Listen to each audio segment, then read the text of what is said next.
नमस्कार. काबुली चण्याचे भाजलेले. साहित्य: 1 वाटी काबुली चणा, मीठ चवीनुसार, 1 टोमॅटो, अर्धी वाटी ओले खोबरे, 1 चमचा गरम मसाला, अर्धा चमचा मिरची पावडर, पाव चमचा हिंग, पाव चमचा हळद, पाव कांदा, 1 बटाटा, 2 चमचे तेल. कृती: 1 वाटी काबुली चणा स्वच्छ धुवून रात्रभर भिजत ठेवा. दुसऱ्या दिवशी सकाळी चणा निवडून स्वच्छ धुवून घ्या.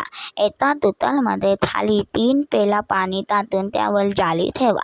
एका कुकरच्या डब्यात काबुली चणा, बारीक कापलेला कांदा, कापलेला बटाटा, मीठ, 1 पेला पाणी टाकून झाकण ठेवून कुकरमध्ये ठेवून मंद आचेवर 5 मिनिटे ठेवा. 5 मिनिटांनंतर गॅस मोठा करून 12 शिट्या काढून घ्या. एका मिक्सरच्या भांड्यात 1 वाटी भाजलेले ओले खोबरे, पाव कांदा तळलेला, 1 टोमॅटो टाकून वाटून घ्या. एका पातेल्यात 2 चमचे तेलात हिंग, उतरलेला चणा, मीठ, हळद, 1 टोमॅटो, थोडे पाणी टाकून टोमॅटो शिजू द्या. टोमॅटो पूर्ण शिजल्यावर त्यात वाटलेले वाटण टाकून एकत्र तळा. 5 मिनिटांनंतर त्यात गरम मसाला, मिरची पावडर, 2 कोथिंबीर टाकून 5 मिनिटे उकळी येऊ द्या.